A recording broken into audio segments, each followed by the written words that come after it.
It's a real pleasure to welcome Dr. Matthew Brooks. Dr. Matt is with the Indianapolis Zoo. He has dedicated his entire life to animal sciences, nutrition. He has his PhD in animal nutrition with a focus on ruminant nutrition. I also have a postdoc in mineral nutrition. I've been doing this for quite a while. I know you've taught my team and I so much about the diets that the animals eat, and it's really been a joy to learn from you as we kicked off one of our new content series at the Produce Moms. Our consumer audience was asking us to provide them with content that's going to inspire children to eat more fruits and vegetables. With schools being closed across the nation, my boys, for instance, they eat a lot of their daily fruits and vegetables from their school salad bar, or because they're dining with their friends and they're watching their friends try new varieties of fruits and vegetables, and that inspires them to try new things. As parents, we've lost that influence. So we were compelled to step up to the plate and create something that was going to be equally inspiring. And with your help and guidance and educating us,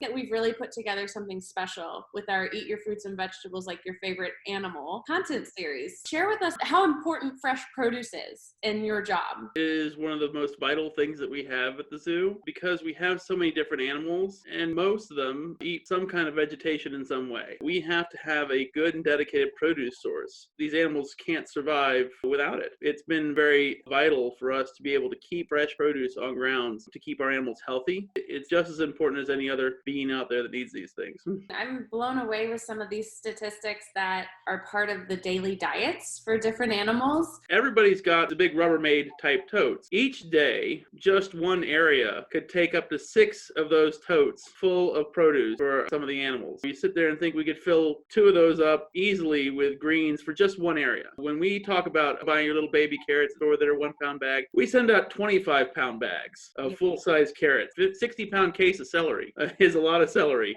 I don't know if people realized the amount of fresh produce your entities demand until this all happened. And some farmers and other wholesalers and distributors were able to essentially lean on zoos as a home and a place where they could provide some of the food that they didn't have a home for, with the food service industry being shut down. It's a tragic situation that's going on everywhere right now. What we got was a lot of produce companies who were saying, can you take what we have? I wish we could have taken as much as been offered to us, but in the end, we are limited to what we can do because we only have a limited time we can hold it before it would go bad. We have a truck show up twice a week and he unloads just like any other restaurant. Most of the time, they go straight from the restaurants to us. I think a lot of people get the misconception that the animals eat whatever's left over. They're out in their natural environment and we have to be very careful they don't get sick. Some of these animals mean a lot to their population because they're endangered, and those endangered animals represent a larger portion of their global population. So we have restaurant quality food being fed to these animals. Thanks to your guidance and education, we were able to talk about all the different fruits and vegetables that the brown bear eats. And the recipe that we created was actually a salmon fillet topped with a blackberry sauce, served with a side of wilted spinach, as well as some sweet potatoes. I haven't had a chance to try out the recipe yet, but I'm sure it tastes amazing. When we talk about the animals that eat closest to us would be the primates. We talk about the difference between the orangutan diet in the wild and the orangutan diet here. What they eat in the wild is actually much different type of produce than what we have here. We have fruits and vegetables that have been cultivated over time to be able to produce in mass quantities.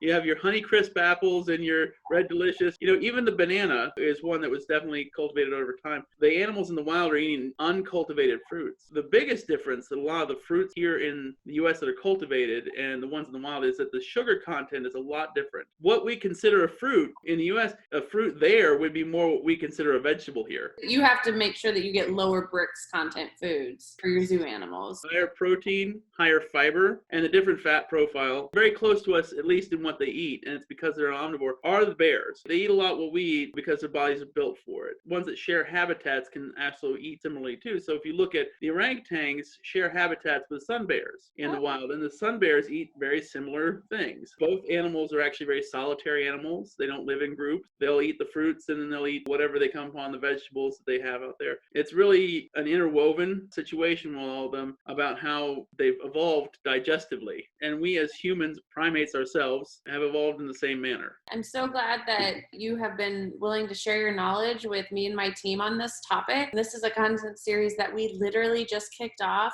And what we already know is that people are inspired. These stories of what the animals are eating, it's translating to families all over the United States being willing to try new fruits and vegetables, and children finding that inspiration. Maybe they were leaning on things like their school salad bar prior to schools being closed as it relates to trying new things and incorporating that fruit and veg into their daily diet. It's really important work, and people are responding to it so well. We're so grateful. It's been a real pleasure getting to know you, Dr. Matt. Really appreciate you educating me and my team and our community today through this video on how important fruits and vegetables are for animals in zoos and in the wild alike. I'm happy to do it. I come from what we call an accredited zoo, so the American Zoological Association of Zoos and Aquariums. It includes an international group, well over 250 institutions. Of those, a little over 20 of them actually have a nutritionist on site. So we all work together on a national level, and we discuss these things about what is more appropriate, and we always work with the science. We actually do research. We have people in this group who go to the wild and follow these animals around and see what they're eating and analyze that to try and better improve the diets for the animals in the zoos. We spend a lot of time improve the health of our animals, not just for our institution, but for all of them. It's important work that you're doing, and I'm really proud of the fact that through our platform at the Produce Moms, we can heighten the awareness of this important work and also connect the dots to where it's a point of inspiration for people of all ages to eat more fruits and vegetables. Easier sometimes for me to get the animals at the zoo to eat their fruits and vegetables than it is for me to get my 4-year-old and 9-year-old to get their fruits and vegetables. The struggle's harder at home, and I sympathize with all the parents out there. For my kids, it's chicken nuggets and rice that you can microwave. That's their favorite thing. Get some color in there,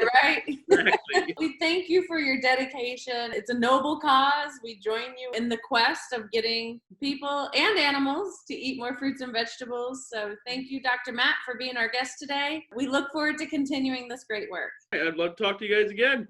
Have a wonderful day. Thank you. You're welcome.